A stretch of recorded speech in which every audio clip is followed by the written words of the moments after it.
Nous allons maintenant passer au deuxième thème, à la deuxième table ronde, qui concerne l'attractivité de notre filière équine.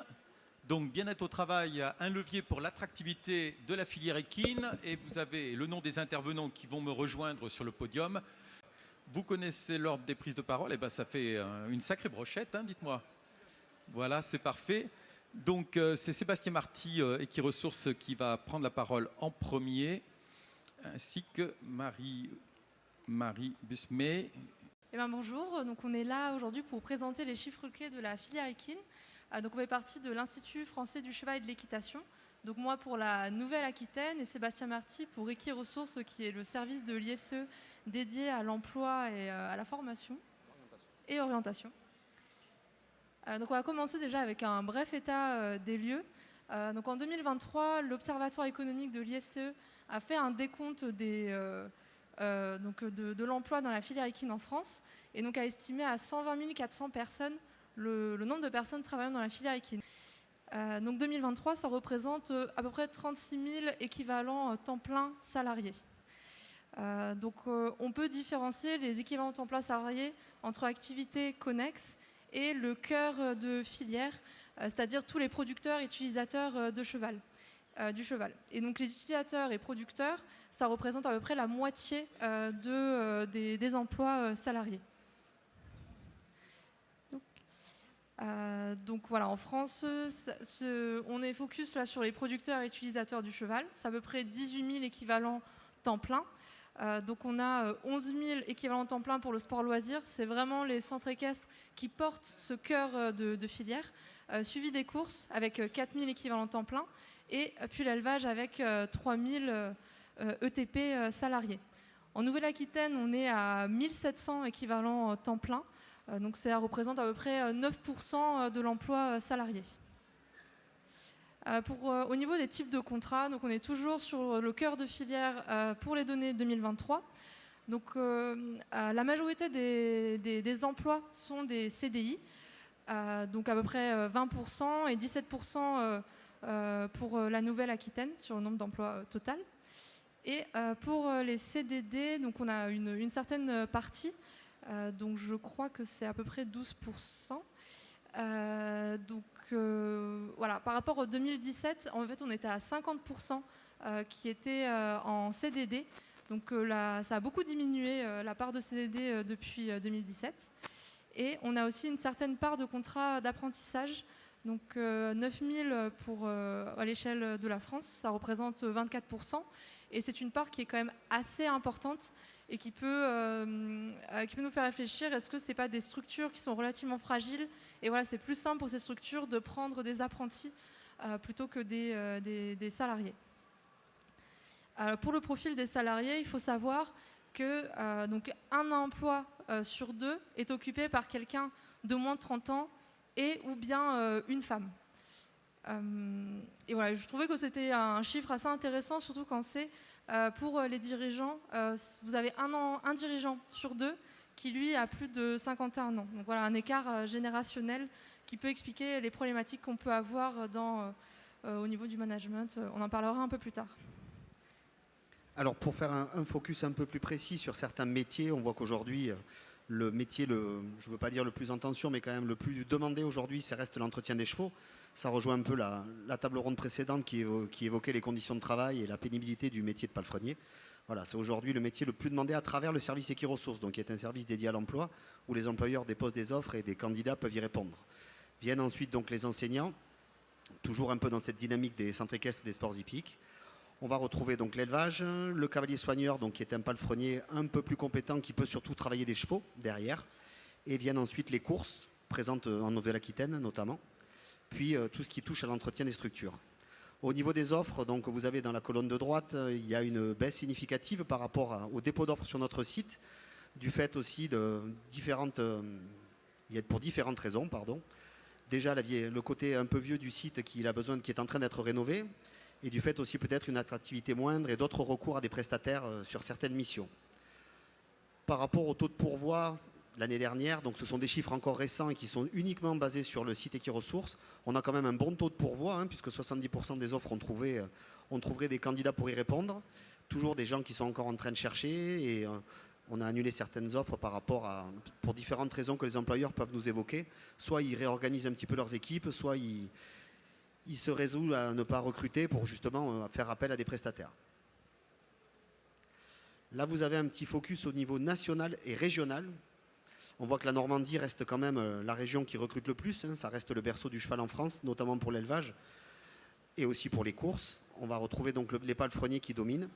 On va se concentrer uniquement sur notre région. Vous retrouverez toutes ces données donc, sur le site de Equiresources dans la partie de l'Observatoire. On voit que enseignants et palefreniers sont les deux métiers les plus demandés dans notre région, qui est quand même une des plus dynamiques par rapport à ce que vous citez Marie précédemment. On représente entre 10 et 15% des activités au niveau national, pour une grande région comme la nôtre. On va retrouver bien entendu donc une petite partie pour l'élevage et les courses. Voilà, c'est le panel le plus global. On a essayé de simplifier au maximum tous ces chiffres par rapport aux offres qui sont déposées sur notre site aujourd'hui. Je finis donc sur ces derniers chiffres aussi. Ça résume un peu ce que je vous viens de dire. Dans le petit camembert sur votre gauche, le secteur sport et loisirs qui est majoritaire, les courses, le cheval utilitaire. Donc nous on parle de cheval utilitaire, tout ce qui va être lié à l'attelage, à la surveillance et aussi à la médiation, qui est un domaine qui est en train d'émerger un peu plus chaque année. Et le secteur périphérique vont être les offres que citait Marie de façon connexe, en fait, où on va tout ce qui va toucher à des métiers qui n'ont plus le lien corporel avec le cheval, tout ce qui peut être la vente, le projet, les administrations, etc. Au niveau des offres donc pures déposées sur le site Equiresources pour la Nouvelle-Aquitaine, 244 offres l'an dernier. Et on va trouver la Gironde qui reste majoritaire en termes de recherche d'emploi, puisque ça reste aujourd'hui encore le département avec le plus grand nombre de structures équestres en France. Donc les métiers à surveiller, à retenir donc, par rapport aux tensions de recrutement, soit pour différents critères. L'enseignant, tout ce qui touche à l'enseignement et l'encadrement d'activité, avec l'animateur et l'ATE. Tout ce qui touche à l'entretien des chevaux, donc, et notamment dans les courses, pour l'entraînement des trotteurs et des galopeurs. Et bien entendu, une petite partie sur l'attelage. Donc pourquoi beaucoup de difficultés à trouver des candidats, du fait qu'il y ait peu de candidats qui aujourd'hui postulent. Peut-être aussi pour des questions d'attractivité, ce qui a été un peu cité dans la table ronde précédente que vous avez écoutée. Je te relaisse la parole. Donc par rapport à tout ce que vous a expliqué Sébastien, donc on a quand même des métiers qui restent en tension. Et donc je voulais vous parler d'une étude que l'Observatoire a réalisée en 2025, donc en Normandie, qui s'est basée sur le point de vue des salariés. Donc voilà, il y a le salaire qui est forcément un élément clé pour recruter et pour conserver son salarié. Mais cette étude a mis en évidence d'autres critères qui vont faire qu'on va réussir à recruter et à garder son salarié. Donc il y avait déjà la question du logement. En début de vie active, les salariés, c'est un point positif pour eux si un logement est disponible sur la structure. Ou bien alors que ce soit quand on avance dans la vie active, que ce soit assez proche de son lieu de vie habituel. Il y a aussi des valeurs de l'entreprise qui sont conformes à ces attentes. Donc c'est quelque chose qui est revenu. C'est pas quelque chose de très courant, mais quand les valeurs de l'entreprise ne correspondent pas avec ce qu'attend l'employé, par exemple sur le bien-être des chevaux, ça va mener à une rupture du contrat. Un rythme de travail qui est compatible avec la vie de famille, bien sûr, mais aussi avec les entreprises individuelles. Cette étude, elle est basée sur une dizaine d'enquêtes, donc c'est quelque chose qui a besoin d'être encore solidifié. Mais dans ces enquêtes, la majorité avait une entreprise individuelle à côté qui était considérée comme l'emploi, le travail principal, et l'emploi salarié est considéré comme un complément de revenus. Donc ces personnes cherchaient un travail à temps partiel. Donc un salaire valorisant bien sûr et un travail qui est motivant et cohérent. Ce qui est entendu par là, c'est un travail qui soit que l'offre d'emploi décrit exactement le travail qui a été dit. Si ce qui a été convenu avec l'employeur, que ce soit vraiment ce qui se passe dans la pratique, qu'il y ait des possibilités d'évolution et aussi une certaine marge de manœuvre pour la personne à effectuer son travail aussi. Et donc je voulais terminer aussi sur une plateforme qui a été mise en place avec l'aide du réseau Équin, parce que c'est pour ça que moi je suis là. Je travaille sur le réseau Équin, c'est un dispositif partenarial entre l'Institut de l'élevage, les chambres d'agriculture, la Fédération des conseils des chevaux et l'IFCE. Et donc on suit des structures équestres qui ont des bons résultats économiques des bons résultats économiques.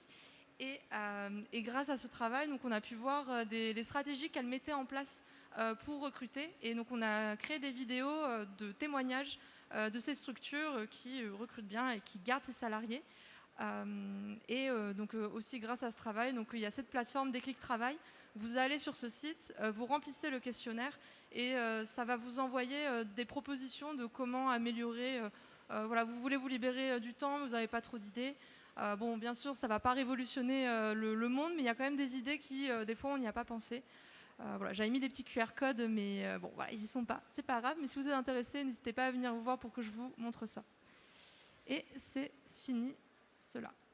Eh bien, merci beaucoup. Combien de témoignages là sur la plateforme que vous avez montré? Combien de solutions est-ce que vous avez recensé? En fait, c'est une plateforme qui compte aussi pour toutes les autres filières agricoles. Donc avec le réseau équin, la filière équine s'est intégrée à ce projet. Donc j'avoue, je n'ai pas le nom, mais c'est beaucoup parce que c'est un travail en commun. D'accord. Voilà. Et sur n'importe quel moteur de recherche, on tombe dessus les vidéos assez facilement? Oui. Aucun problème? Voilà. Parfait. Merci beaucoup. C'était très complet. On a vraiment la photographie complète. Et donc maintenant, la parole va tourner vers Charlène Lourd, docteur en sciences de l'éducation et de la formation et spécialisée dans l'adéquation, formation, emploi et construction de carrières professionnelles dans la filière équine. C'est à vous. Merci beaucoup. Donc j'ai travaillé longtemps à l'IFCE. J'ai été 12 ans et notamment au service d'Equiresources. Donc j'ai beaucoup travaillé avec Sébastien. J'ai aussi travaillé beaucoup avec l'Observatoire des métiers de l'emploi et des formations dont sont issus les chiffres que Marie a pu nous présenter. J'ai mon oreille droite qui a un petit peu entendu tout à l'heure les commentaires de mes collègues d'à côté. Il y a eu un changement de calcul de méthode sur le décompte des emplois, donc il n'y a pas vraiment un tiers de personnes en moins. C'est un changement de méthode, donc c'est pour ça que le chiffre paraît impressionnant. Voilà, c'était juste pour vous rassurer avant de commencer. Ce fameux turnover de la filière équine, il existe depuis toujours. Historiquement, la filière équine, elle a toujours connu une rotation de son personnel. Et j'ai envie de dire avant, c'était pas grave. On va prendre l'image d'une baignoire. Tout le monde voit à quoi ressemble une baignoire. On a de l'eau qui coule dedans, donc on a nos nouveaux salariés qui vont arriver. Mais si on a une baignoire qui est percée, pas de problème si on a beaucoup d'eau qui arrive. La baignoire continue d'être remplie. Ce qui se passe aujourd'hui, c'est que notre baignoire, elle a toujours autant de trous et elle a moins d'eau qui arrive. Et donc là, on est en train de se rendre compte qu'en fait, on a un problème d'attractivité et de fidélisation. Mais le problème de fidélisation, il n'est pas nouveau. C'est juste que l'attractivité met en avant ce côté fidélisation qui pêche depuis toujours. Alors, le turnover, ce que Sébastien a expliqué, ou du moins les métiers en tension, ça peut apparaître de deux niveaux. On a à la fois les métiers en tension dites qualitatives et les métiers en tension dites quantitatives. Quand on est en problème de quantité, ça va interroger l'attractivité directement de nos métiers, de nos formations. Autrement dit, est-ce que nos métiers sont suffisamment attirants pour les personnes qui ne connaissent pas les chevaux ou les personnes qui sont extérieures à la filière? Est-ce qu'on va attirer par rapport à d'autres secteurs économiques? Et on ne va pas poser du coup les mêmes questions et ça ne seront pas les mêmes leviers d'action sur des métiers où tout à l'heure donc Sébastien présentait les métiers en tension qualitatifs, où là ça va être plutôt les enseignants d'équitation, où là en fait le levier d'action ça va pas être l'attractivité, ça va être la formation. C'est en fait pourquoi on n'a pas des personnes qui sont en adéquation avec ce que recherchent les employeurs. Est-ce que c'est un problème de savoir-être, de savoir ou de savoir-faire? Donc ce problème de turnover, il est d'autant plus intéressant à observer dans la filière équine qu'on est sur des métiers empiriques. Un métier empirique, qu'est-ce que c'est? C'est un métier qui s'apprend sur le terrain. Or, quand on a du turnover, ça veut dire qu'on a du personnel qui s'en va avant même que ceux qui arrivent soient formés par ceux qui ont l'expérience. Vous me suivez? Donc, s'ils partent avant même d'avoir transmis, en fait, on se retrouve avec une période de ballottement. Merci. Une période de ballottement où là, effectivement, on ne va plus avoir suffisamment de transmission qui est possible. Voilà. Et c'est pour ça que le turnover, il est vraiment important dans cette filière. L'autre point sur lequel je voulais intervenir, c'était les raisons des départs. C'était un des sujets que j'avais beaucoup étudié durant ma thèse. C'est-à-dire que souvent, on a tendance à dire les conditions de travail, elles ne sont pas bonnes, donc ils partent. C'est un brin raccourci. J'ai passé 4 ans, 800 pages. Croyez-moi, c'est un petit peu plus complexe que ça. On a différents types de travailleurs dans la filière, comme dans toute filière, mais en tout cas, on a différents types de travailleurs. Et parmi ces différents types de travailleurs, les raisons pour lesquelles ils vont partir ne vont pas être les mêmes. Je ne vais pas revenir sur les conditions de travail. Ça, on va être plutôt sur des personnes que j'ai nommées très maladroitement, mais on comprend bien, c'est un peu le tout venant. Les exécutants, ce sont ceux qui ne sont pas prédisposés finalement à travailler dans notre filière et qui arrivent sans avoir les codes. Et eux, finalement, désolé, mais souvent on leur donne à faire des tâches d'exécution où ils ne vont pas comprendre, ils ne vont pas connaître les raisons pour lesquelles ils font. Et donc eux, forcément, les conditions de travail, elles sont ultra importantes parce que ça va être vraiment le cœur de leur quotidien. En revanche, on a des personnes que j'ai appelées les personnes entrepreneurs dans la filière équine, où là, on a des personnes qui vont vraiment s'investir. Même s'ils sont salariés, en fait, ils vont passer un peu le cap, vous voyez, d'être entrepreneurs au sein de leur entreprise, voire des fois de prendre un peu la place du leader et du dirigeant. Et eux, en fait, les conditions de travail, c'est OK de travailler beaucoup et de ne pas gagner suffisamment en face. Donc eux, ils ne vont pas partir pour ces raisons-là. Eux, ils vont arriver à partir parce qu'ils auront atteint le plafond de verre. Qu'est-ce que c'est que le plafond de verre? C'est qu'un jour, on va leur dire « Ah, tu ne vas pas pouvoir monter des chevaux d'une valeur supérieure parce qu'en fait, on a atteint la limite de nous, ce qu'on pouvait avoir dans l'écurie. Ah, tu ne peux pas avoir plus de responsabilités, etc., etc. » Et en fait, la personne, au bout d'un moment, se dit « Moi, j'ai fait tout ça pour progresser, c'était son leitmotiv. Et aujourd'hui, il n'y a plus de motivation. Donc, en fait, je vais partir. » Je ne vais pas vous revenir parce que j'ai 6 profils, donc ça sera un peu long, mais en tout cas, juste pour vous dire que c'est beaucoup plus complexe que ça quand on s'intéresse aux raisons de départ des personnes et que ça demande aussi un accompagnement individuel auprès de ces personnes. Dernier petit focus sur les chiffres que j'ai pu voir présentés par Sébastien et Marie, c'est le salaire. Je vais vous faire un petit focus là-dessus. On parle souvent du salaire et des conditions salariales.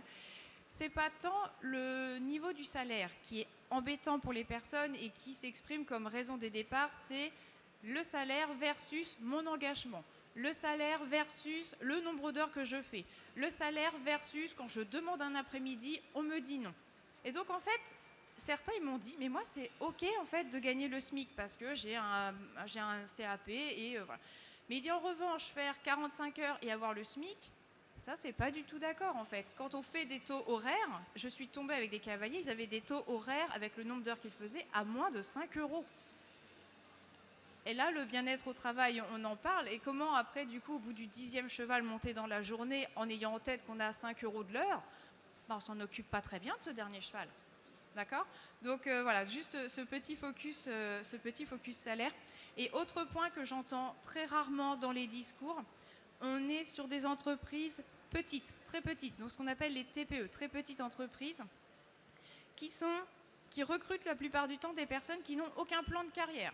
C'est-à-dire que quand on s'oriente vers les chevaux, souvent c'est quelle est la raison pour laquelle vous vous orientez. J'aime les chevaux, j'aime le vivant, je veux être en extérieur, j'aime le sport. Ok. En revanche, il n'y a pas de plan de carrière. C'est-à-dire que je me dirige dans cette filière parce que je veux être cavalier par exemple, mais comment tu le construis ? Comment tu construis ta carrière? Et en fait, comme il n'y a pas de plan de carrière, et si ça se passe mal en tant que palefrenier, si ça se passe mal en tant qu'enseignant, on se dit, allez hop, je file et je m'en vais. Alors que s'il y avait eu un plan de carrière, ce serait de se dire, ok, c'est peut-être des étapes à passer. Et en fait, on prendrait un petit peu de recul, et ça, je l'ai entendu tout à l'heure sur les infrastructures, les salariés, c'est pareil. En fait, il faut prendre un petit peu de recul sur nos carrières professionnelles. Est-ce que j'ai encore un peu de temps ou pas? Allez, 30 secondes.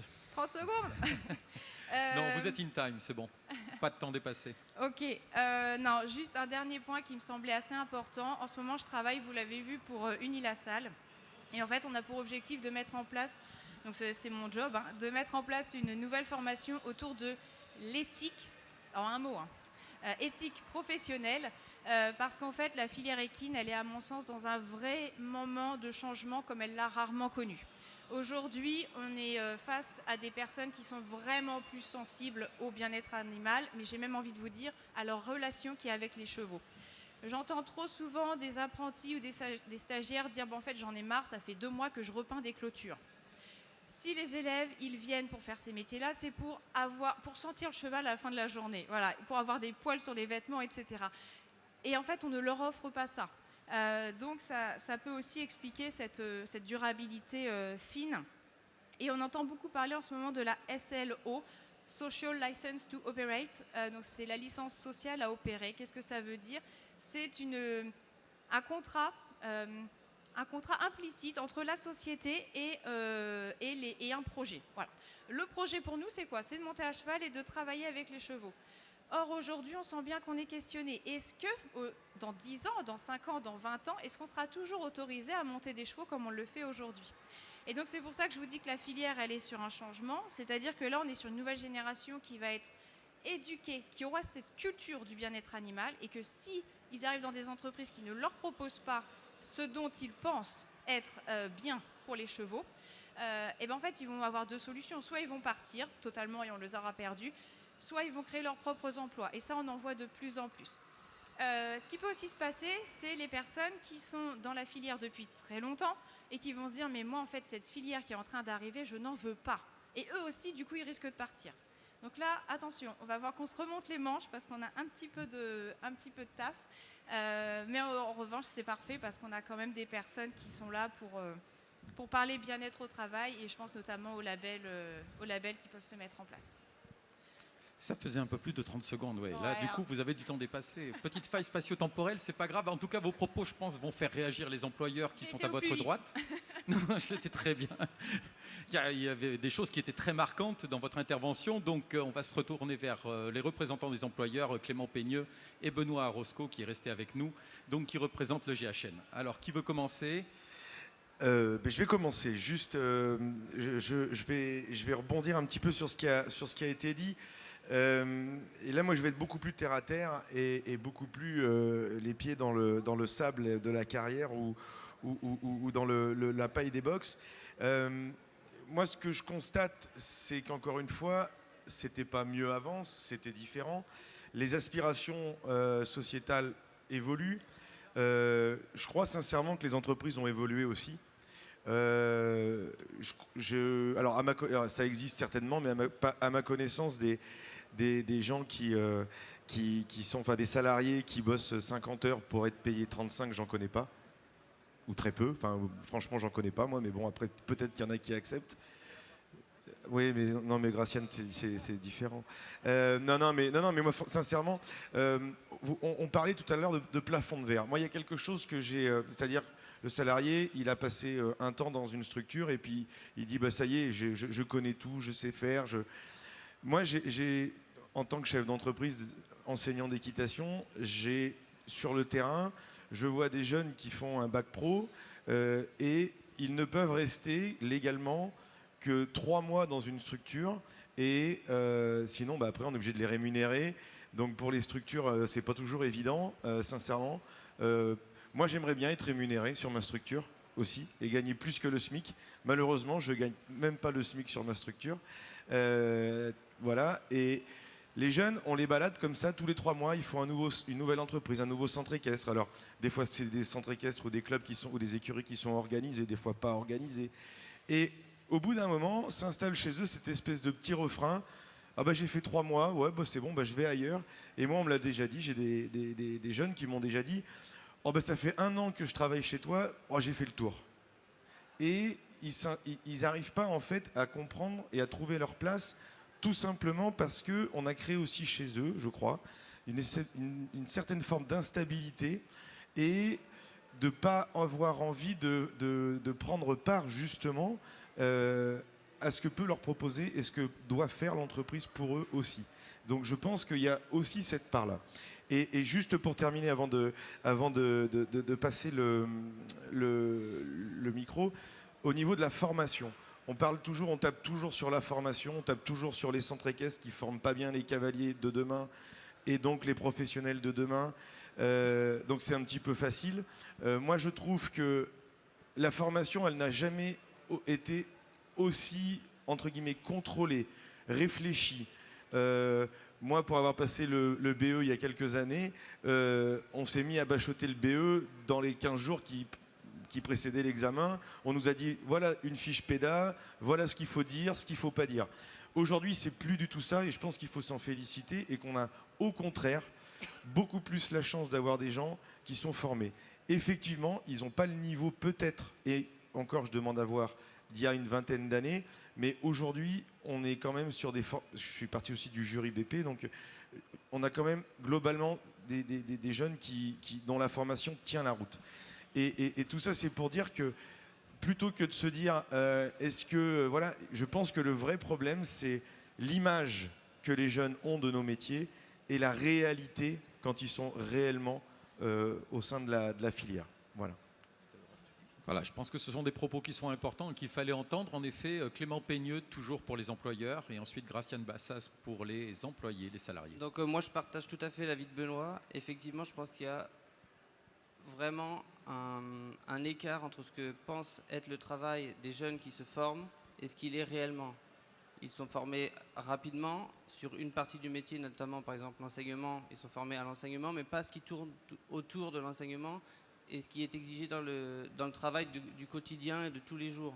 Et quand ils arrivent dans l'emploi, qu'ils découvrent ça, c'est pas forcément en adéquation avec ce qu'ils souhaitent.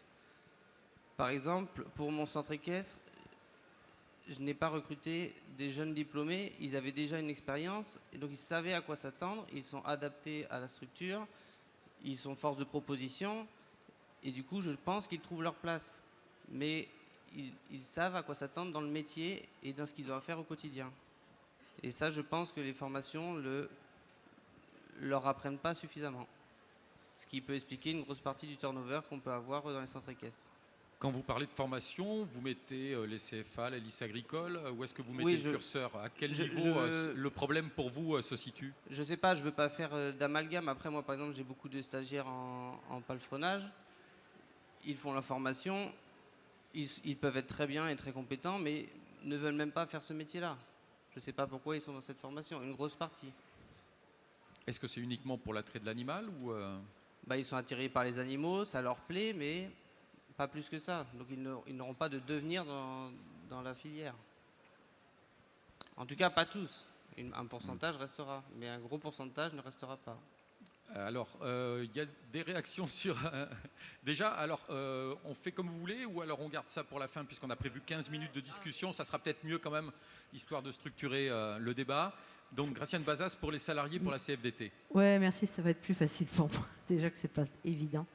En fait, j'ai plein de choses sur lesquelles rebondir parce que Charlène a dit exactement ce que j'avais noté, à savoir, et Benoît aussi, à savoir que moi je travaille dans un CFA formation, Bac Pro CGEH, AE, BP GEPS et autrefois le BP Tourisme Équestre. Et donc je me suis occupée de leur demander tout simplement, ça fait 3 semaines que je leur pose la question, comment ils vivent leur intégration dans l'entreprise en tant qu'apprentis. Et en fait, ils sont tous là pour les chevaux, au départ. Donc, ils sont tous là par passion. Et en se disant que peut-être ils feront de leur passion un métier. Donc, automatiquement, on tombe dans le décalage de l'image de la passion et de la réalité du métier. Donc là, ça crée un premier décalage. Ensuite, ils ne parlent pas de leurs difficultés de pénibilité, mais plus des difficultés de relations dans les équipes ou de difficultés dans l'organisation du travail. Donc, ce sont des choses qui sont finalement pas vraiment le cœur du boulot, faire les box, manipuler les chevaux, mais davantage tout ce qui gravite autour. Et là, je reviendrai sur ce qui gravite autour. C'est... Après, on a le problème de la convention collective et des compétences et des prérogatives à chaque niveau par rapport à une grille de salaire, etc. Donc souvent, on en demande plus en termes de transversalité de compétences. Et moi, ce que j'ai retenu, j'ai aussi des enseignants en poste, alors, des jeunes à qui j'ai posé la question, qui m'ont dit que des fois, ils avaient trop de responsabilités vis-à-vis de la dangerosité de la pratique équestre.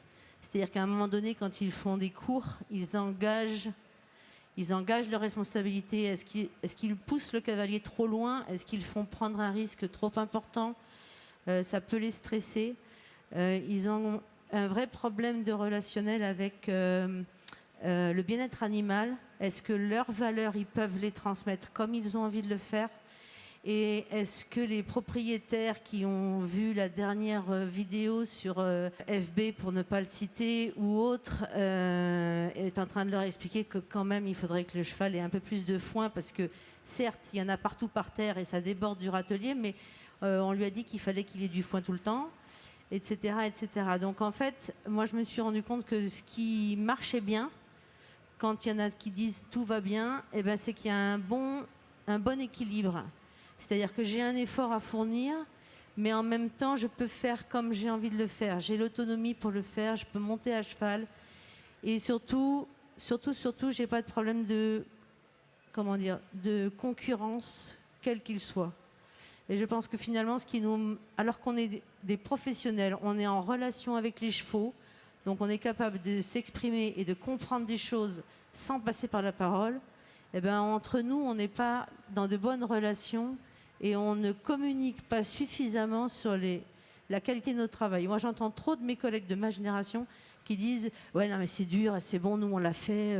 Non, mais j'en peux plus. » Ben, moi, je suis désolée, mais je dis à mes élèves on est dehors, il fait beau, et on est avec des chevaux. D'accord, demain, on va se mouiller, mais là, tout de suite, on est quand même super bien. Et moi, personnellement, d'un point de vue vraiment très personnel, j'aimerais bien qu'on retrouve un peu plus l'esprit de corps dans notre secteur. Est-ce que vous pouvez développer cette dernière idée? Vous avez 4 heures. Non, je ne vais pas assommer tout le monde. Non, mais il y a des choses très intéressantes qu'on va reprendre sur le débat que nous aurons pendant 15 minutes. On fait tous le même boulot et après, c'est clair que je suis d'accord sur le revirement de la société. Pour moi, on vit du monde du cheval dans la société. Pour moi, c'est un tournant aussi important que quand on a créé l'Anté et les Poney Club de France et qu'on est passé à un usage loisir. Enfin, j'ai envie de dire, en fait, on ne se sert pas assez de nos chevaux. Nos chevaux, ils nous ont fait passer de la guerre à l'agriculture, de l'agriculture et de la guerre au sport, du sport à l'animation, à la pédagogie, au tourisme équestre. Bon, moi, je fais toujours de la randonnée, donc quand on sait la rencontre à laquelle on peut être exposé quand on randonne avec un cheval, c'est juste magique. Le lien que le cheval nous fait faire avec les autres humains, si j'ose dire. Et là, le cheval, il nous fait passer... c'est encore le cheval qui nous fait passer vers la santé et ce que nous, on lui apporte et ce que lui nous apporte. Donc, en fait, on devrait se servir des relations qu'on crée avec nos chevaux pour avoir les mêmes entre nous, pour développer notre secteur. L'étude Kantar de la Fédération nous annonce un volume de 12,5 millions de cavaliers potentiels pour du loisir. Bon, je crois qu'en fait, ça fait rêver. On pourrait peut-être travailler là-dessus, quoi. Il va nous falloir combien d'équidés? Après, ça, c'est encore un autre débat, mais moi, personnellement, j'ai travaillé avec mon mari sur une exploitation centre équestre et classique. Les chevaux, on leur fait peut-être pas faire les bonnes choses au bon moment. Dans le sens, si on peut avoir pas mal d'activités liées au comportement, au développement de soi, santé, bien-être, il y a tout un tas de chevaux qui pourraient faire ce travail-là et qui travailleraient un autre jour que le samedi et le mercredi peut-être. Merci beaucoup, Graciane. On vous garde pour l'intervention et le débat dans quelques instants. Donc, le micro va tourner, va se rapprocher de Katie Clifford. Vous êtes chargée de développement du label Écuresse. Vous allez d'abord nous expliquer ce qu'est ce label Écuresse. Bonjour à tous. Donc, moi, je suis la chargée de développement du label Écuresse, qui est une marque générique aujourd'hui, dans lequel on retrouve donc le label Écuresse Bien-être Animal et Environnement, qui existe depuis plusieurs années. Et ce label étant bien implanté, à un moment, on s'est dit, nous, on a pris en compte le bien-être animal et l'environnement, mais dans tout ça, il y a aussi de l'humain. Et donc, il faut qu'on prenne en compte l'humain. Et donc, est venu se créer le label Écuresse Bien-être au travail, qui existe depuis maintenant fin 2023 et qui a été créé suite justement à une étude de l'OMEF qui avait été menée. Et il était ressorti qu'il serait intéressant de créer un label qui permettrait de mettre en avant les bonnes pratiques mises en place dans les structures qui s'engagent pour leurs salariés. Donc ce label, il est porté de manière tripartite, donc par le Conseil des chevaux de Normandie qui apporte son expertise sur le montage concret d'un label, et ensuite avec la FASEC et Equiresources, donc je suis bien entourée. Pourquoi la FASEC et Equiresources? Parce que concrètement, c'était des structures qui avaient la réalité du terrain. On ne pouvait pas venir créer un label sans avoir la réalité du terrain et la réalité aussi de la vie des employeurs. Donc on a créé ce label qui répond à une réalité forte du secteur. Alors vous en avez beaucoup entendu parler, donc je ne vais pas trop répéter, mais c'est vraiment une pénurie de main-d'œuvre qui se fait ressentir. des difficultés pour recruter et pour fidéliser, et concrètement des besoins d'innovation en termes de management. Donc c'est la finalité de ce label, c'est vraiment d'améliorer les conditions de travail dans la filière équine pour attirer des nouveaux candidats, mais aussi pour fidéliser ceux qui sont déjà dans les structures existantes. Et comment on fait ça concrètement? Eh bien, c'est qu'on accompagne les professionnels de la filière à monter en compétences. Alors ça ne veut pas dire qu'il n'y a pas déjà des choses très positives en place, il y a déjà des structures qui ont des bonnes pratiques en place depuis de nombreuses années, et au contraire, on va venir juste les mettre en avant. Et il y en a d'autres qui ont besoin d'être un tout petit peu plus accompagnés parce que quand on a la tête dans le guidon, comme on le dit, parfois on ne se rend pas compte de qu'est-ce qu'on pourrait changer, qui est assez simple finalement en termes d'outils, de ressources, pour améliorer la vie des salariés. Et que si on améliore la vie des salariés au travail, on améliore aussi son travail en tant qu'employeur. Donc on est vraiment là pour accompagner les professionnels de la filière. Et qu'est-ce qu'on va mesurer et valoriser? Concrètement, on a 4 thématiques dans ce label. La première étant l'organisation du travail. Là, on va s'assurer qu'effectivement, donc c'est un audit qu'on va mener sur site. Donc on audite dans un premier temps l'employeur sur ces 4 thématiques, et ensuite il y a une partie qui est dédiée aux salariés pour s'assurer qu'entre ce que l'employeur dit et entre ce que le salarié dit, il y a une synergie, il y a de la cohérence. Donc l'organisation au travail, la santé au travail, la gestion humaine et le processus d'intégration, et pour finir l'ambiance et la qualité de vie au travail. Il y a 3 échelons de labellisation, donc engagement, progression et excellence. L'idée, c'est que c'est une démarche qui est volontaire. On n'oblige personne à rentrer dans cette démarche. C'est une amélioration continue. Comme je vous le disais, on fait monter en compétence les employeurs grâce à ce cahier des charges, et on est là en appui pour leur proposer des axes d'amélioration pour toujours faire évoluer leur structure d'un point de vue humain. Et donc, le but, c'est vraiment d'améliorer l'attractivité. Donc, les candidats sont de plus en plus sensibles, comme on le dit, aux conditions de travail et à l'engagement sociétal des employeurs. Et c'est pour ça que nous, on a mis en place, justement, avec Equiresources, la possibilité de mettre en avant lorsqu'une structure est labellisée bien-être au travail, parce que ça va venir rassurer le candidat lorsqu'il va s'engager auprès d'une structure. L'idée aussi, c'est de réduire le turnover qu'on a pu entendre, est assez important aujourd'hui dans la filière, en essayant de vraiment accompagner sur une meilleure organisation, des échanges plus constructifs, une reconnaissance. Parfois, la reconnaissance, elle est un petit peu mise de côté. Donc, de bien rappeler que la reconnaissance est importante, dans n'importe quel métier d'ailleurs. Des possibilités d'évolution dont parlait Charlène tout à l'heure. Qu'est-ce que vous pouvez mettre en place pour permettre à vos salariés d'évoluer, et quelles sont les limites aussi, et de l'amélioration de la qualité de vie au travail de manière générale. Et on va aussi on va s'assurer qu'il y ait un engagement et qu'il y ait de la performance de manière générale. Et puis là, c'est là où on retrouve le côté bien-être animal et bien-être au travail. Les deux, l'un ne va pas sans l'autre. C'est vraiment une filière qui se doit d'être vertueuse. Et si l'animal est bien, eh bien peut-être l'humain va être bien. Et c'est vraiment ce qu'on va regarder, c'est de s'assurer qu'il y ait une synergie, une cohérence au sein de la structure. Et donc aujourd'hui, on a 18 structures qui se sont engagées au niveau national. On a 11 évaluateurs répartis sur l'ensemble du territoire français. On a un référentiel commun à tous les secteurs de la filière. Donc c'est vraiment un label qui peut s'adapter à toute structure à partir du moment où il y a bien des salariés. Il y a l'accompagnement des employeurs dont je vous parlais, la valorisation des efforts qui sont mis en place, le renforcement de leur attractivité, et on soutient vraiment la performance globale en mettant en avant les bonnes pratiques mises en place par ce label qui est encore en développement, c'est un travail de longue haleine. On commence tout juste, mais on se développe petit à petit, et l'idée c'est vraiment d'accompagner la filière avec ce label et de mettre en avant les bonnes pratiques. Mais je ne noircis pas le tableau pour autant, il y a quand même des exploitants et des gérants qui font des choses très positives, et on peut aussi prendre exemple sur ces structures qui sont finalement déjà bien implantées et qui font des choses très positives. Très bien, on a appris beaucoup de choses sur Ecures. Est-ce qu'on peut imaginer déjà une communication collective, une promotion de ce label, et que ça serve finalement aux établissements qui sont labellisés, oui, comme quelque part voilà, d'un facteur d'attractivité pour le coup, tout à fait, effectivement. Y compris pour la clientèle? Oui, tout à fait. Et on a des structures qui le font d'ailleurs, qui le mettent en avant, le fait qu'ils soient communiqués, qu'ils soient labellisés, bien-être au travail. Et puis souvent, ils essayent de faire les deux, bien-être au travail et bien-être animal. Donc c'est vraiment une communication globale sur les bonnes pratiques mises en place. Oui, tout à fait. Bon, très bien, merci beaucoup. Merci Katie. Donc le micro passe à Emma Lambolèze qui représente donc la Fédération nationale des conseils de chevaux. À vous la parole. Merci.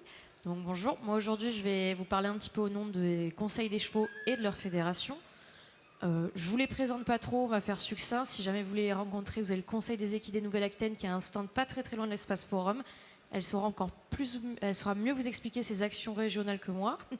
Alors, donc, les conseils des chevaux, ils participent à de nombreuses actions, dont notamment ils participent au conseil emploi et formation de l'IFCE dont on nous a parlé un petit peu avant.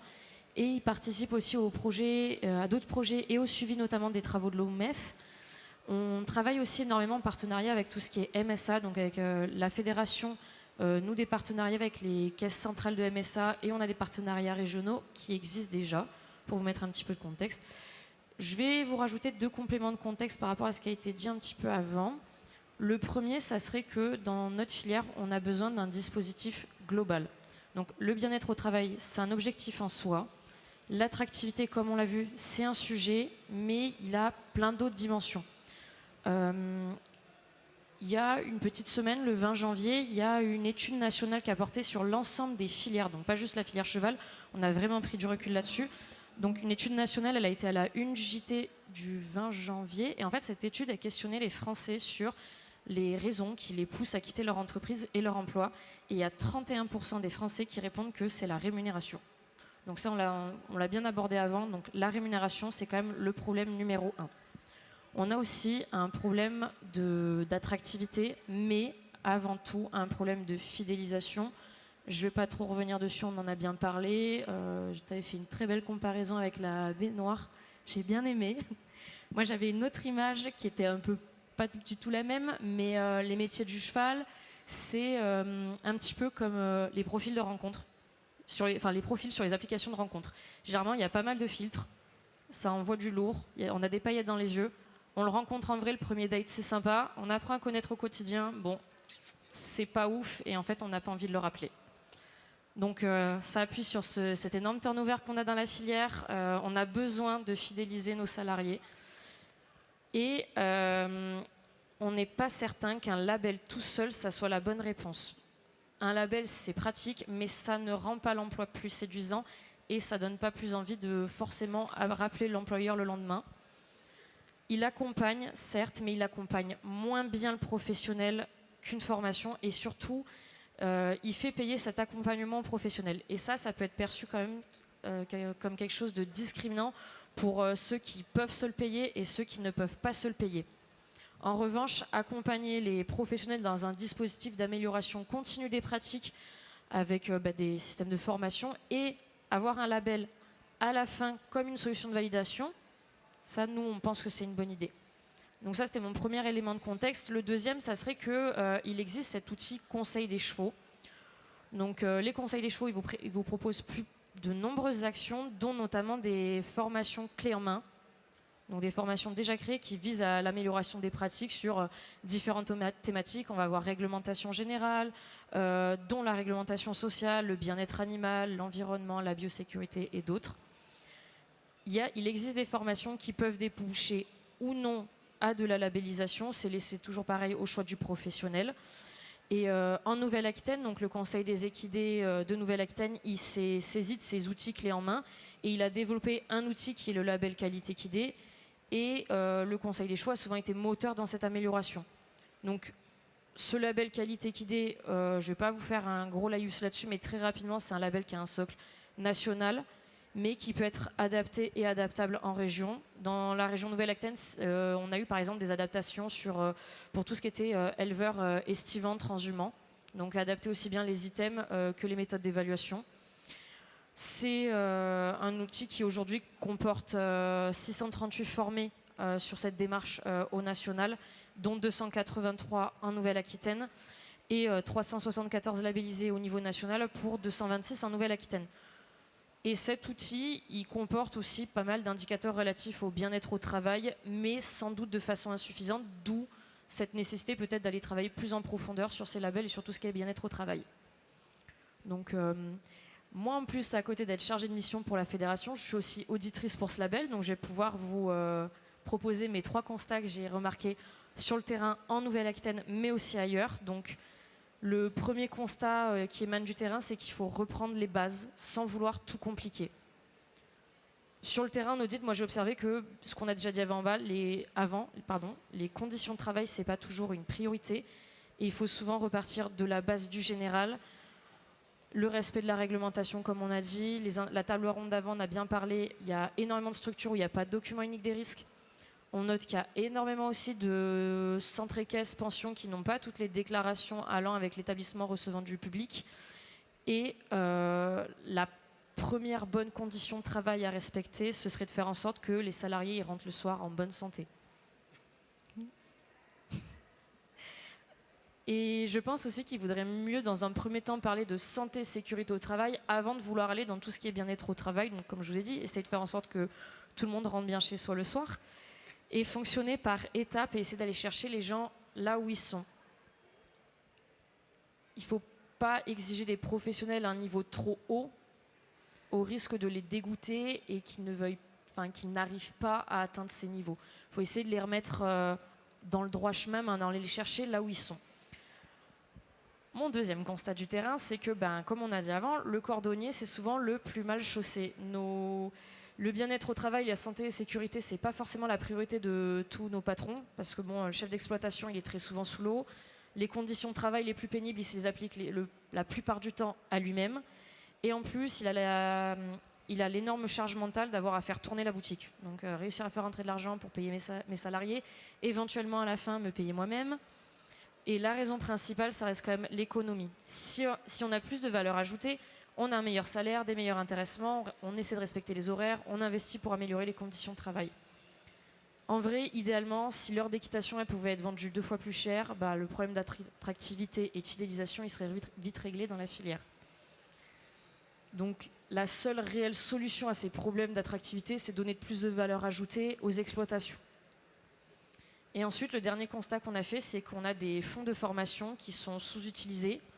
Donc ça, je ne vais pas trop vous spoil. Je crois qu'il y a une table ronde avec VVH juste après qui vous présentera mieux les chiffres que moi. Mais nos chefs d'exploitation et nos salariés n'utilisent pas assez les fonds de formation dont ils bénéficient. Avant de faire payer des audits aux professionnels, nous, on aimerait prioriser l'utilisation des droits à la formation qu'ils ont déjà payés via leur participation au fonds de formation. Donc après tous ces constats, qu'est-ce qu'on a à construire, qu'est-ce qu'on peut faire ?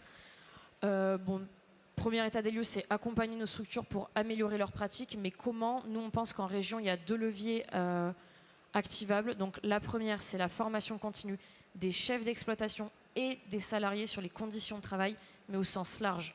Faire des formations simples, accessibles, progressives et pensées spécifiquement pour la filière équine. Avoir un système de validation des acquis, voire des vérifications de leur mise en acte qui peuvent survenir à la fin des formations. Il faut trouver une solution agile qui pourrait être testée en expérience pilote. Le label, c'est une bonne idée là-dessus, mais il faudrait que ça intègre toutes les parties prenantes, y compris les représentants des salariés, les partenaires, les clients, les consommateurs. En fait, essayer de s'intégrer plus dans un véritable process de type RSE. Et le deuxième levier activable en région pour nous, ça serait des aides aux investissements. Donc cibler les améliorations des conditions de travail et motiver par exemple les professionnels à travers des aides aux investissements conditionnés à cela. Travailler localement avec la MSA et la RACT, ça serait le travail des conseils des chevaux. Et en Nouvelle-Aquitaine, ce travail il a déjà démarré, il est déjà prêt, puisque cette table ronde, je pense qu'elle en est la preuve. Donc voilà. Et les aides aux investissements, essayer de prioriser les professionnels, qu'ils aient plus facilement accès à des aides pour ceux qui ont mis en place vraiment cette démarche de formation, qui ont validé leurs bonnes pratiques, etc. Et donc pour conclure rapidement mon propos, je vous dirais que le vrai problème, c'est l'économie qui permet, mais pas des rémunérations à la hauteur de l'implication. Les chefs d'entreprise, ils se rémunèrent mal, ils n'ont pas souvent de quoi bien rémunérer les salariés. Mais si on leur propose une solution, il ne faut pas qu'elle soit discriminante au niveau du prix. Eh bien voilà qui a le mérite de la clarté. Merci Emma Lambolaise pour la Fédération nationale des conseils de chevaux. Vous parliez de la RACT, la MSA était sur la première table ronde. Eh bien le micro pour finir ce tour de table à Maxime Seskos qui représente ARACT Nouvelle-Aquitaine. Et tout d'abord, vous allez nous expliquer peut-être, pour ceux qui ne savent pas, ce qu'est la RACT. Bonjour à toutes et tous, donc Maxime Seskos, je suis chargé de mission à l'ARACT, qui est l'acronyme pour Agence régionale pour l'amélioration des conditions de travail. Donc, nous sommes un établissement public administré à la fois par l'État, mais aussi par les partenaires sociaux, donc un collège employeur et collège salarié, avec à chaque fois comme mission d'accompagner les organisations, entreprises, plutôt au secteur privé du territoire, dans des démarches, des missions d'amélioration des conditions de travail, mais à prendre au sens très large. C'est-à-dire conditions de travail, on met à l'intérieur l'amélioration de la qualité de vie et des conditions de travail, mais aussi le management, la prévention des risques, l'attractivité des métiers, le maintien en emploi, enfin, toutes ces thématiques qui peuvent tourner autour et pour lesquelles on peut accompagner les structures qui vont être volontaires. Dans notre fonctionnement, alors nous sommes une structure, je suis peut-être le seul autour de la table, mais qui ne sommes pas spécialistes de votre filière. Nous sommes un peu généralistes et du coup, passer en dernier, c'est pas facile parce que beaucoup de thématiques que je voulais évoquer l'ont déjà été. Je vais essayer de ne pas trop répéter, mais peut-être vous faire part de retours d'expérience d'autres secteurs d'activité qu'on a pu accompagner et pour lesquels on a mis en place des actions autour de la thématique de l'attractivité. Donc l'attractivité, c'est vraiment une thématique pour laquelle on est beaucoup sollicité par différents secteurs, comme j'ai déjà dit. Souvent, quand on nous sollicite, il y a vraiment une approche aidez-nous à améliorer la communication pour rendre nos métiers plus attractifs. C'est souvent ça la porte d'entrée. On se dit si on arrive à mieux vendre nos métiers, mieux donner à voir sur la réalité, les gens vont venir et ça va bien se passer. Ce dont on se rend compte et quelques retours d'expérience montrent que ça peut parfois être ça peut bien marcher, j'allais dire ça peut être facile, pas forcément, mais ça peut bien marcher. Une bonne campagne de com, un effet de mode, une émission télé, un film qui marche beaucoup par rapport à un métier et qui peut attirer beaucoup de monde vers une filière. Moi, pour l'avoir accompagné il y a un peu plus de 10 ans, la filière pâtisserie, une fois qu'il y a eu le meilleur pâtissier, toutes ces émissions de cuisine et de pâtisserie, beaucoup de monde s'est rué vers les CAP pour faire ce type de formation. Une fois que les gens se sont rendus compte que ce n'était pas forcément faire un gâteau dans sa cuisine, mais être en laboratoire, enfermé, en commençant au milieu de la nuit, ils ont perdu beaucoup de monde. Donc en fait, attirer, ça peut parfois se faire et bien fonctionner. Par contre, quand on arrive à avoir du monde, tout l'intérêt, c'est de les faire rester et peut-être aussi au départ de bien communiquer sur ce qu'est la réalité de l'activité du travail pour que les gens se rendent compte de ce qu'ils vont trouver en arrivant.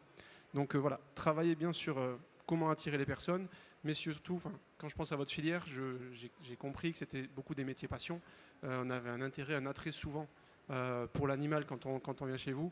Et moi, je le relierai à d'autres secteurs que j'ai accompagnés, comme la prise en soin, l'accompagnement, par exemple dans les EHPAD ou dans les crèches, où on vient parce qu'on a une fibre, on a envie de s'occuper là de personnes un peu dépendantes. Mais voilà, c'est qu'on a une passion, on a un attrait au démarrage. Et quand on se rend compte que dans notre travail, dans les conditions, on n'est pas en capacité de faire un travail dont on est satisfait, du coup ça frustre des vocations et malheureusement parfois c'est des personnes qui vont quitter le secteur parce que c'est trop dur à continuer à travailler alors qu'on ne se retrouve pas dans son travail. Donc ça on l'a déjà vu et tout il y a un enjeu assez fort à faire en sorte que des gens qui viennent par vocation, qui ont envie de venir, de s'investir et d'y rester, mais on ne va pas les perdre assez rapidement parce qu'il y a un trop décalage avec ce qu'ils espéraient faire ou ce qu'ils sont en capacité de faire. Alors je ne dis pas qu'il faut à chaque fois adapter l'organisation par rapport aux attentes des uns et des autres, mais il y a vraiment un enjeu à vraiment capter ce qui va être recherché par les personnes et mettre en place une organisation où chacun va pouvoir s'y retrouver. Je ne l'ai pas dit, mais dans le cadre de toutes les démarches qu'on va mener et l'amélioration des conditions de travail, on est toujours dans améliorer les conditions de travail, le bien-être au travail pour les salariés, mais dans une optique de performance de l'entreprise. À chaque fois, on dit aux employeurs, aux encadrants, mettre en place ce genre de démarche, ce n'est pas pour rendre service, faire plaisir aux salariés, mais dans une logique, si c'est un investissement, si on met ça en place, on a plus de chances de garder les personnes, qu'elles soient mises au travail et que du coup, la structure en elle-même soit plus performante, économiquement peut-être, mais aussi dans des logiques d'amélioration de services, d'accompagnement et que voilà, il y ait une satisfaction qui soit globale, un peu plus élevée. Donc tout ça pour vous dire que nous, l'attractivité au niveau de la RACT, on ne la traite pas uniquement au niveau de faire venir les gens, mais on met derrière toutes les logiques de recrutement, intégration, fidélisation, le mot-clé j'ai l'impression autour de cette table, et maintien en emploi des salariés. C'est vraiment les 4 thématiques sur lesquelles on va à chaque fois chercher à travailler. Et pour ne pas trop revenir sur la fidélisation, ce qu'on a déjà dit, mais pour nous c'est vraiment, on le lie avec l'engagement. Fidéliser les personnes, c'est qu'il faut que l'entreprise soit engageante, que les salariés aient envie et soient heureux de venir travailler et de faire des efforts pour l'entreprise. On le met souvent en face de la motivation. Souvent on nous dit, moi je cherche des salariés qui vont être motivés. La motivation, c'est vraiment un état individuel qui va vraiment être extrêmement différente en fonction de qui vous avez en face et qui peut vraiment fluctuer dans le temps. L'engagement, c'est un travail de l'organisation qui va faire qu'est-ce que je vais mettre en place pour que mes salariés restent engagés et aient toujours envie de continuer à bien travailler pour ma structure et que chacun s'y retrouve. Et c'est le genre de démarche qu'on met en place et c'est souvent le levier qu'on va activer. Et là je reviens un peu à la thématique, pour attirer les personnes, les fidéliser, les maintenir en poste, c'est travailler sur, alors là on parle de bien-être au travail, nous à l'ARACT on parle plutôt de qualité de vie et des conditions de travail. Donc l'idée derrière c'est que la qualité de vie au travail c'est une perception qui peut être individuelle, mais si on questionne tous les salariés d'une entreprise, on va réussir souvent à trouver des consensus, des éléments qui quand même font que les gens se retrouvent. Qu'est-ce qui dans notre entreprise favorise notre qualité de vie au travail? Souvent c'est des points où les gens arrivent à plutôt être d'accord. Tout l'enjeu, c'est d'identifier mais qu'est-ce qui, de manière un peu partagée, semble être nos points forts, quels sont nos points faibles et sur quoi on doit travailler pour à la fois améliorer nos points faibles, mais aussi solidifier nos points forts. Dans des secteurs comme celui-ci, où il y a quand même une pénibilité qui est annoncée comme assez importante, avec des salaires qui ne sont pas extrêmement élevés, on peut le comparer à beaucoup d'autres secteurs où on voit que les marges de manœuvre, souvent on dit on est d'accord, ce qu'on attend c'est un salaire plus élevé, c'est souvent une attente principale. Mais quand on creuse un peu derrière, les salariés, quand on les questionne sur qu'est-ce que vous voudriez voir changer dans votre structure, les personnes ont conscience du contexte économique de l'entreprise. Et on ne va pas demander je veux juste un salaire x3. Par contre, si je veux rester, j'aimerais bien qu'on travaille sur plus d'autonomie, plus de moyens de faire un travail dans lequel je vais me retrouver. Et en gros, on identifie des leviers sur lesquels l'entreprise peut s'appuyer pour mettre en place des actions et qui ne vont pas forcément coûter beaucoup plus cher en termes d'investissement matériel ou d'augmentation de la masse salariale.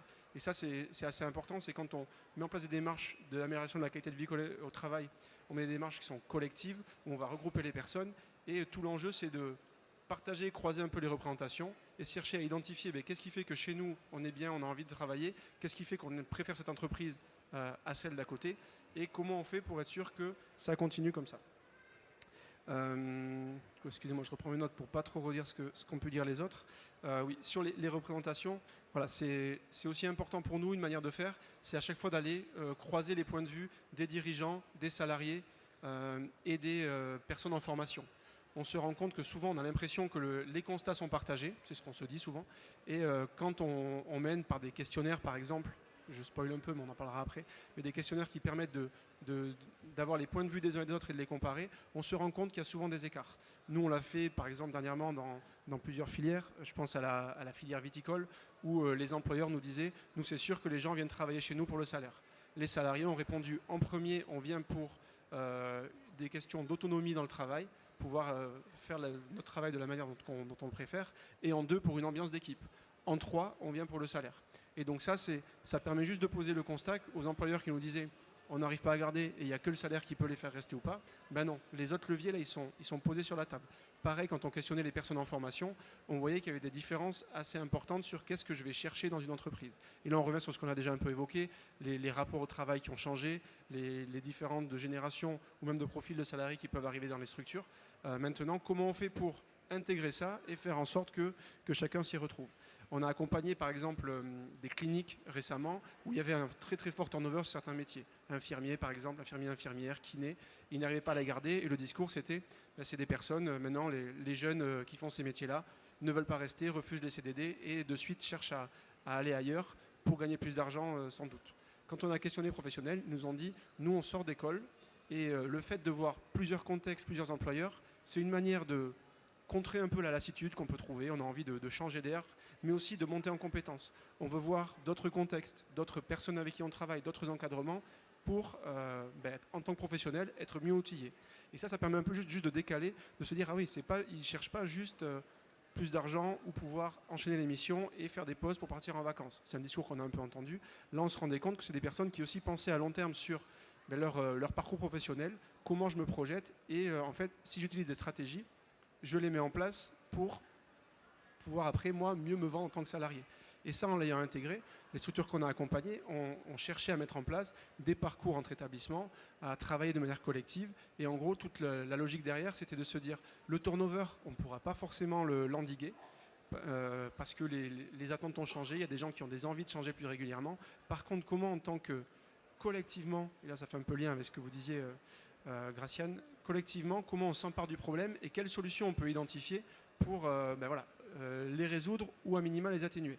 Ces cliniques-là, par exemple, elles se sont mises à proposer des passerelles entre établissements. Et au lieu de chaque entreprise se dire « je vais garder le plus possible mes salariés ou piquer ceux du voisin », mais là on va plutôt chercher à mettre en place des parcours, des possibilités, des passerelles pour qu'on puisse aller travailler à côté et se dire, là les entreprises ont fait le choix, on va mettre le paquet sur la formation collective et se dire on veut des gens compétents et formés sur notre territoire.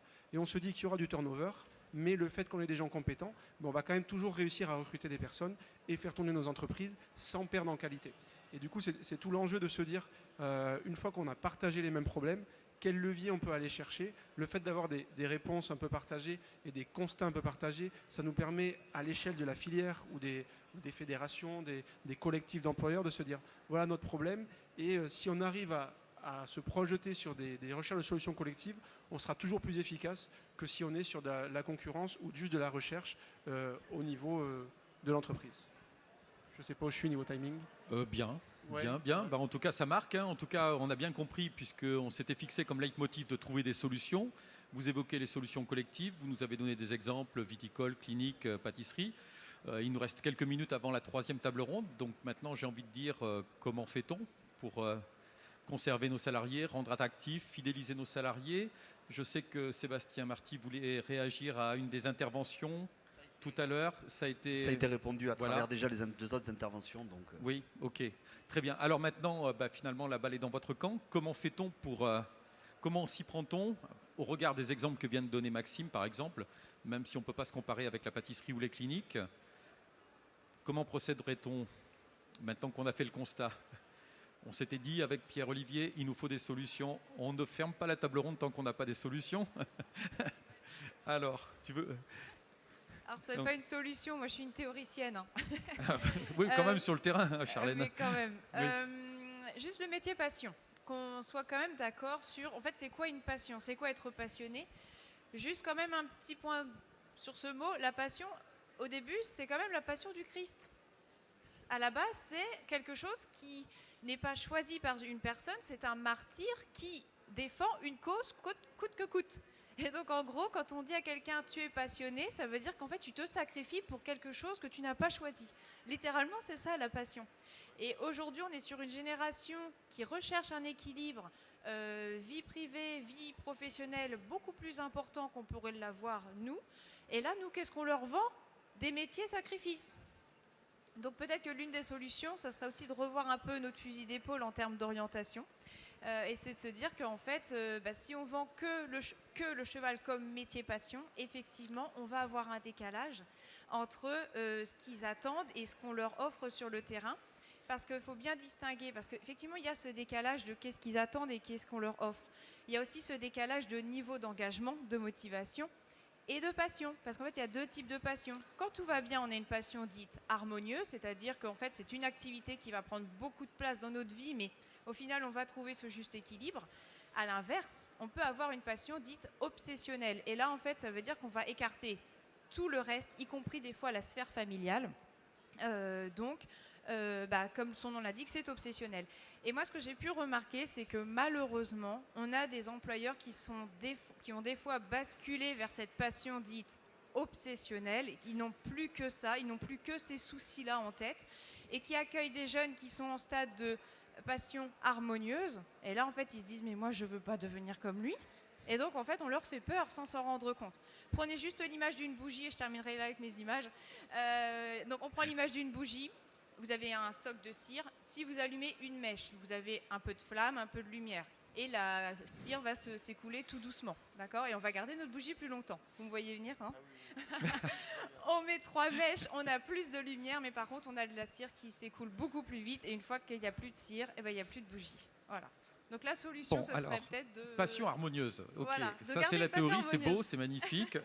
Alors là maintenant, il faut qu'on passe dans le concret, il faut qu'on passe dans le pratique. Donc Graciane, tout de suite, réaction. Je suis complètement d'accord. Moi, j'ai une fille qui a 30 ans. Donc son père, ça fait 52 ans qu'il travaille dans les chevaux. Et moi, 40. Et elle n'a pas du tout prévu de faire le métier de la même façon.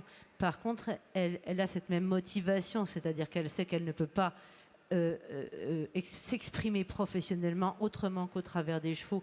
Et ce qu'elle aime quand elle fait travailler un cavalier, c'est voir le couple qui naît et se dire ah ouais, je suis en train de transmettre ce que j'aime. Mais par contre, elle va en voyage, elle a ses week-ends, elle veut aller au restaurant, etc., etc. Donc elle est prête à travailler, à fournir les efforts.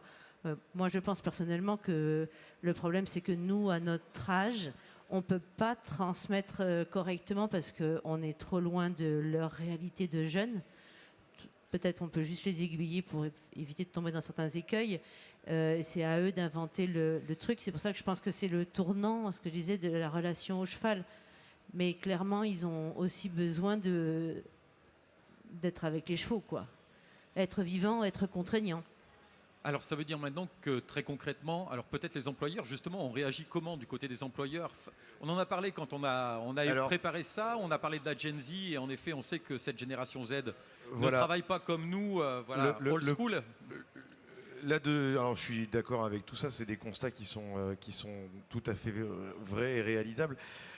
Malgré tout, moi, ce qui me fait peur, c'est qu'en fait, on a de plus en plus des salariés clients et qui n'ont pas fait la bascule. Il y a quelques années, on avait, en tant que jeune enseignant, du cavalier à l'enseignant. Il y avait un bouquin que faisait la Fédé, le Club de France, même à l'époque, je crois.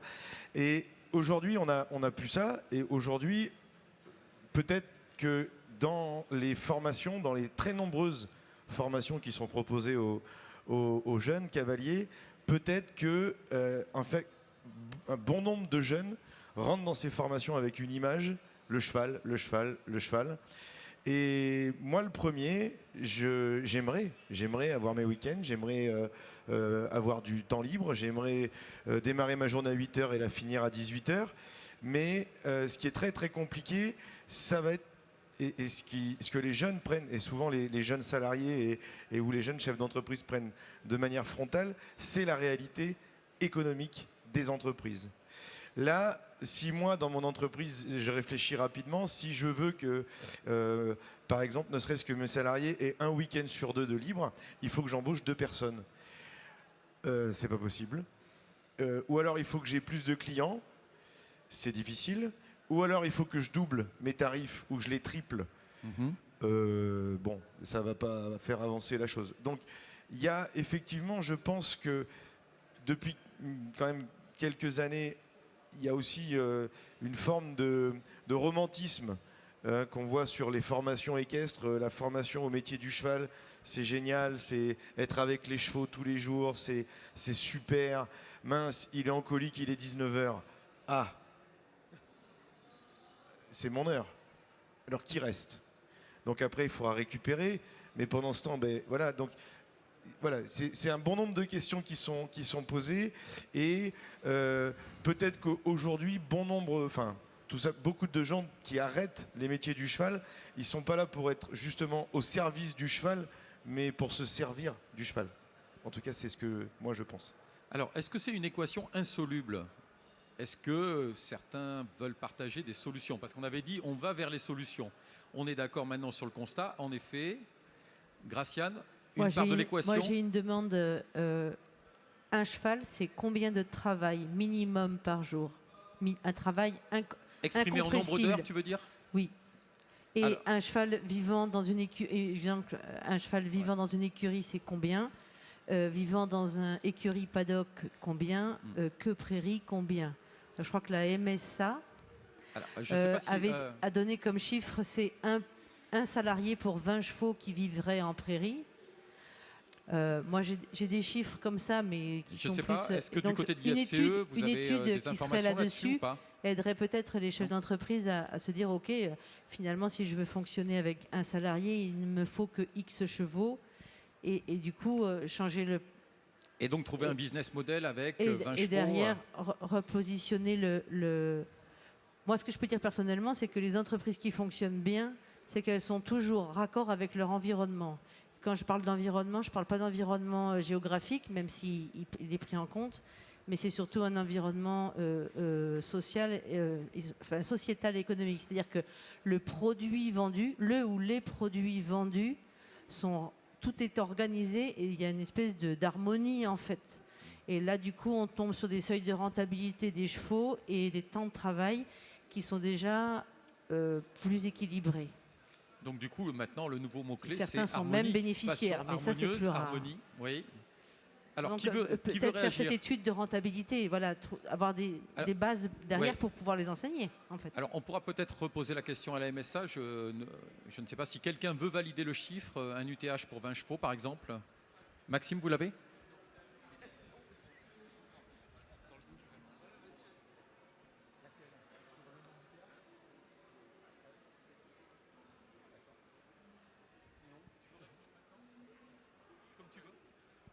Alors, Pierre-Yves Poz a peut-être la réponse sur le nombre d'UTH le nombre de chevaux par UTH.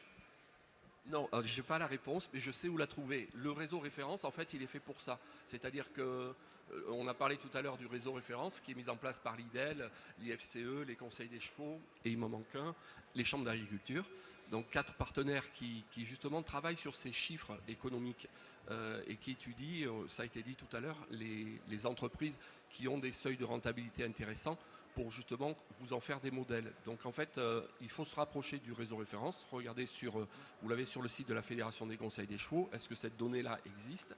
Et si elle n'existe pas, il faut la demander, on la trouvera. Bon alors, on est dessus. Voilà, alors on a la référence. C'est le cas de le dire sur le site référence. Tu l'as? Maxime, tu prendras la parole après. Alors non, j'ai pas le chiffre parce que moi je travaille pas sur les centres équestres dans ce réseau référent, je suis plutôt sur la filière lait et traction.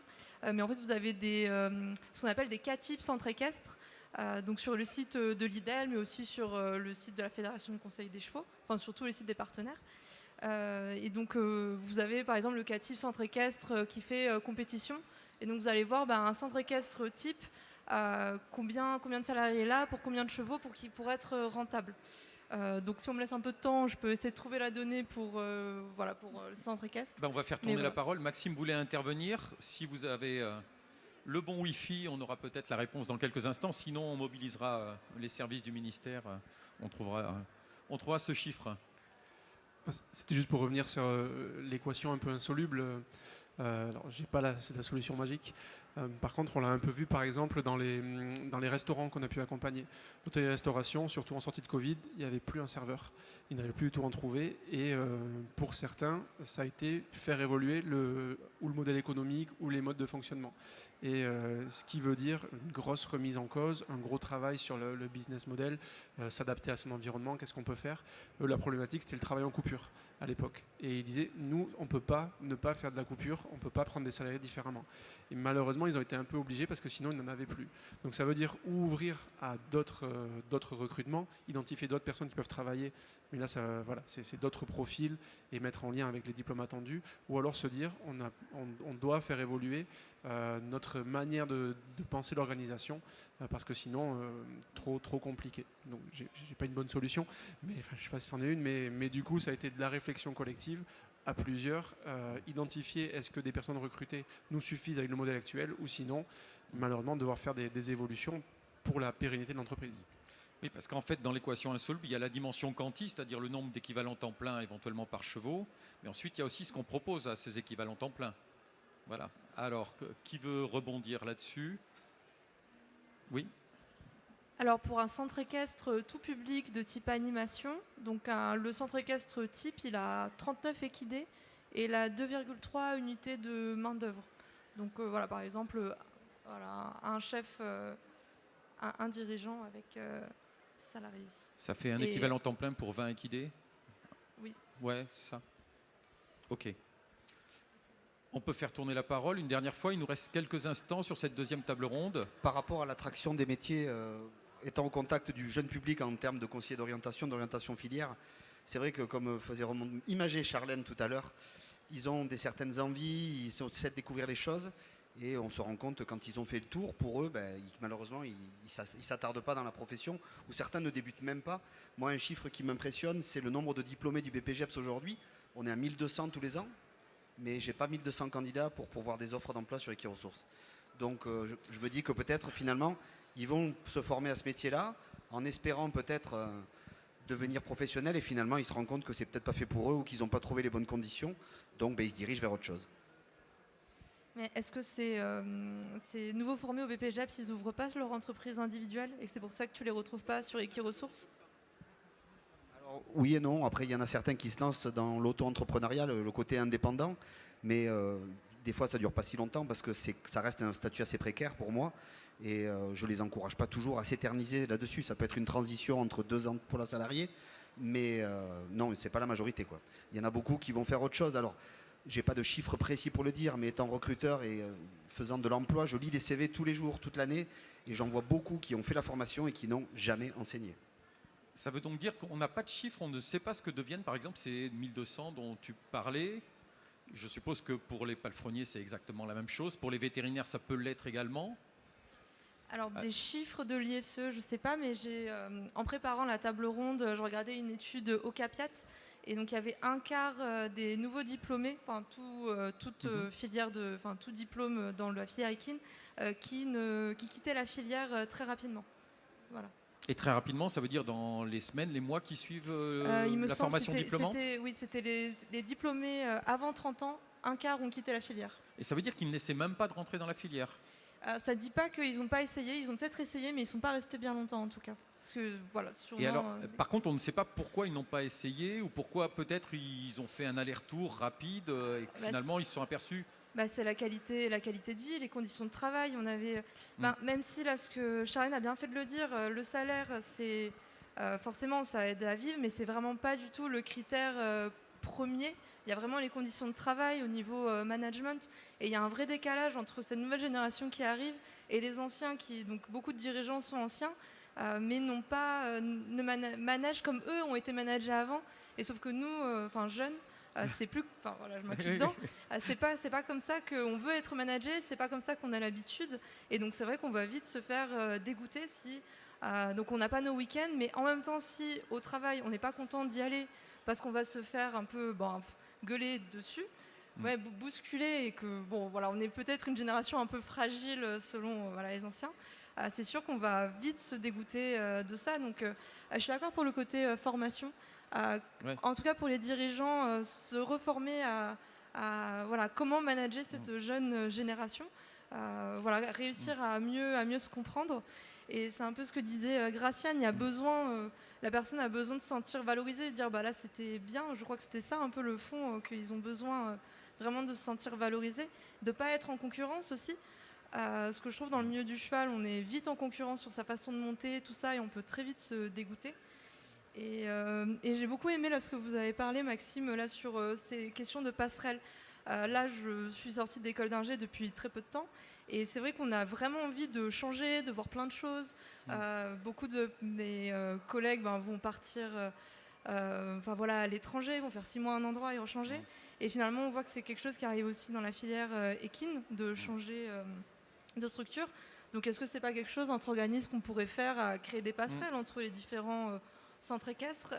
Je sais pas si ce serait quelque chose de possible, de faire un partenariat entre centres équestres et de faire bouger Oui, une sorte de mutualisation. Je ne vais même pas aller jusqu'à un groupement d'employeurs ou une CUMA comme on peut le voir dans certaines régions agricoles. Mais moi, j'ai envie d'aller jusqu'au bout au niveau de la réflexion là-dessus. Est-ce que vous avez l'impression que votre génération, la jeune génération, vous avez envie de prendre le pouvoir d'être calife à la place du calife, c'est-à-dire de virer tous les vieux là qui sont patrons? Allons jusqu'au bout. Hein. Alors franchement, c'est vrai qu'il y a des fois, on a l'impression de ne pas être écouté. Les vieux, les personnes qui ont plus d'expérience, c'est sûr, ont plus d'expérience que nous. Mais des fois, justement, c'est aussi ce qui ressort.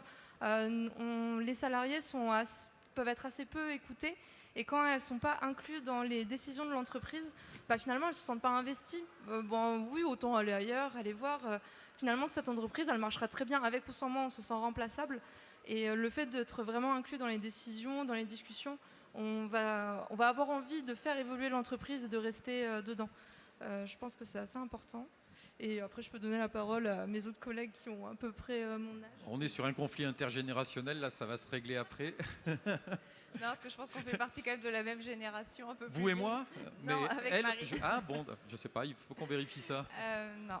Non, moi je voulais revenir sur ce que Graciane a commencé à dire avec la solution collective. Et en fait, aujourd'hui, là, on est entre nous. Et il y a quelque chose qu'on interroge très peu, c'est le système, finalement. Pourquoi on a 1200 BPGEPS? C'est peut-être parce qu'en fait, on a un trou dans la raquette de l'offre de formation que l'on propose. Parce que, on va pas se mentir, qui va faire du BPGEPS? Ce sont ceux qui ne peuvent pas faire des études pour être cavalier. Et eux, en fait, ils se forment pour être BPGEPS en se disant, si un jour je suis cavalier et que je suis cassé, j'enseignerai. On l'a tous entendu, cette motivation à faire le BPGEPS. En réalité, on ne les retrouvera jamais. C'est que, en fait, nous, on avait fait le constat au Conseil Emploi Formation, c'est qu'on avait effectivement ce trou dans la raquette où il n'existe pas de diplôme, que ce soit un CAP ou un niveau bac ou bac plus 2, de former aux cavaliers soigneurs. Et je mets ma main à parier que si demain on peut proposer une formation cavalier soigneur, on aura moins d'élèves en BPGEPS. Par contre, ceux qu'on aura en BPGEPS, ils viendront vraiment pour de l'enseignement et pas pour monter à cheval. Réaction, Benoît, allez-y, prenez le micro. Il n'y a pas de... Alors, oh non. Vous avez votre vision centre équestre. Nous, avec Equiresources, on a quand même notre vision. Le cavalier soigneur, c'est le troisième métier le plus recherché en France. Non, vraiment. Réagissez avec le micro. Je suis désolé, il n'y a qu'un seul micro. Est-ce qu'il n'est pas recherché parce qu'on a un développement des écuries de propriétaires et que du coup on a des moniteurs indépendants, donc en fait, ou des cavaliers professionnels qui viennent faire des stages toute la saison d'hiver. Moi, je vois cette motivation des jeunes qui font le BP.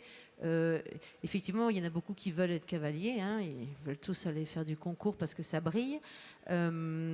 Ouais, parce que c'est un drôle de boulot, hein, excusez-moi, mais par contre, on a aussi beaucoup de jeunes qui sont dans des dynamiques beaucoup plus, entre guillemets, nouvelles, même si ce sont des disciplines qui ont déjà 20 ou 30 ans, mais on a beaucoup de... Enfin, moi, je vois dans les candidats qu'on rentre en BP ou même des cavaliers qui viennent de disciplines type endurance, type pony game, horseball, enfin, ou quelques-uns en équitation d'extérieur, qui sont beaucoup moins CSO qu'autrefois, où il y a même seulement 5 ans la proportion.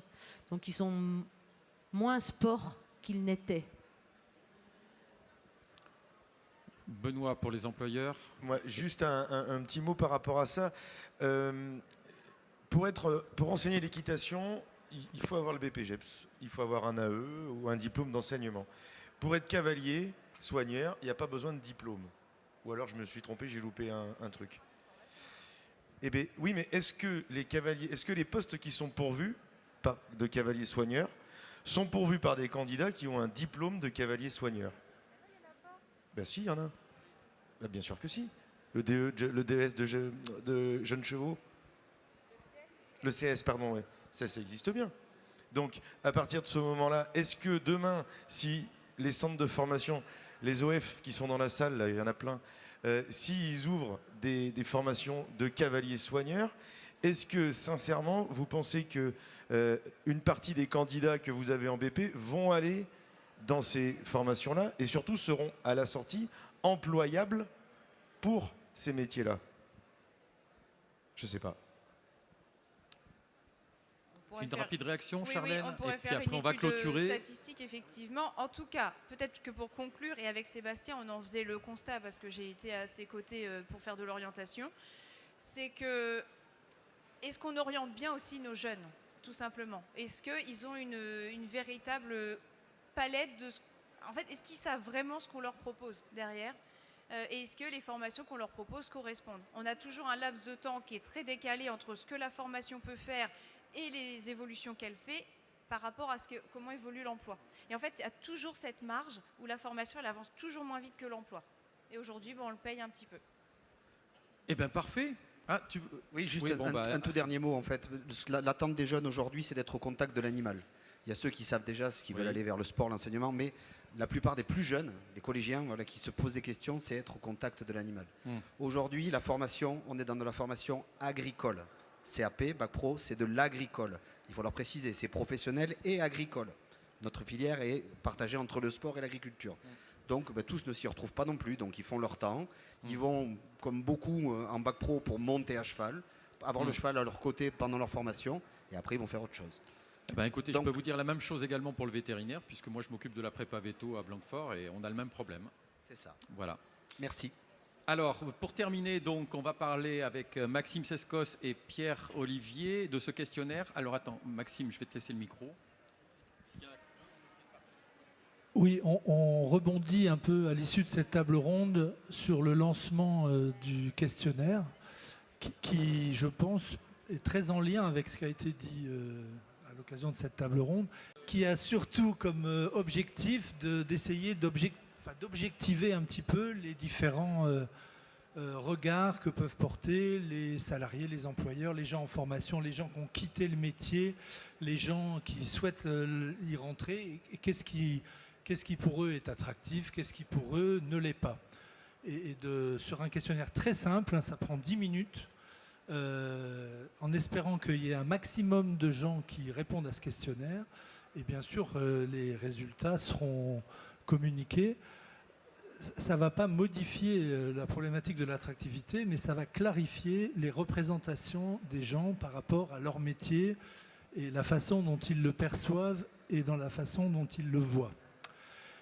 On va vraiment très sincèrement remercier l'ARACT qui nous a mis à disposition, entre guillemets, une démarche. Je vais laisser Maxime en parler, et qu'on a adapté pour la filière équine, grâce à l'appui du Conseil des chevaux, grâce à l'appui du GHN, grâce à l'appui de la CFDT, du SNCEA et de la CFTC, pour choisir les quelques critères qu'on a reformulés en lien avec la filière équine, ou quelques questions spécifiques qu'on a voulu ajouter. Donc merci de remplir ce questionnaire, vous. Merci de le divulguer très largement, parce qu'il prendra du sens par rapport au nombre de répondants, et il va nous aider à voir clair dans ce dont vous avez parlé beaucoup dans cette table ronde, c'est les représentations, les attentes, et d'essayer d'être plus objectif, parce qu'on va pouvoir quantifier la façon dont les gens voient et se font l'image de leur métier. Donc Maxime. Je pense que tu as dit beaucoup de choses, mais pour redire ou le dire différemment, l'objectif du questionnaire, c'est d'avoir les points de vue différents des employeurs, des salariés, des personnes en formation et des personnes en recherche d'emploi dans la filière équine, pour pouvoir comparer après les points de vue sur de la satisfaction par rapport à différentes thématiques en lien avec les conditions de travail et les éléments différenciants entre différentes entreprises. C'est-à-dire qu'est-ce qui me pousse à préférer une entreprise et qu'est-ce qui me pousse à quitter une entreprise. Une fois qu'on aura ces différents éléments, on verra si les points de vue sont partagés ou pas, et ça nous donnera des pistes d'action pour une suite, pour que tous les partenaires puissent s'en saisir et proposer des actions concrètes pour chercher à rapprocher ces écarts ou à les faire disparaître, et pour vraiment pouvoir identifier sur qu'est-ce qu'on doit mettre en place pour favoriser l'attractivité et le maintien d'emploi des salariés. Donc n'hésitez pas, scannez le QR code et on le diffusera. Le but, c'est qu'il y ait beaucoup de répondants. On l'a fait dans l'urgence, ce questionnaire, donc il y aura peut-être une ou deux coquilles qui vont traîner. On n'espère pas, mais c'est toujours possible. Soyez un peu indulgents, on a fait vite, mais vous n'inquiétez pas. On vous prendra les résultats dès qu'on aura arrêté la consultation d'ici quelques mois. Merci. Donc le flyer à disposition. On va afficher des A4 avec le QR code dans le maximum d'endroits de ce salon pendant ce week-end. Et puis après, il y aura des communications réseaux sociaux, site internet. Tous les organismes de formation sont invités à demander à leurs stagiaires de répondre.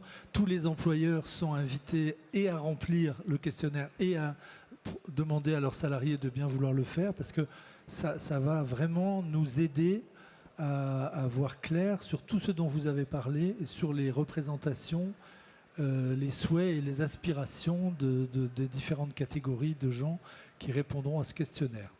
Et vraiment merci à l'ARACT de nous avoir aidés pour monter ce projet à partir d'un questionnaire et de leur expérience et de leur expertise.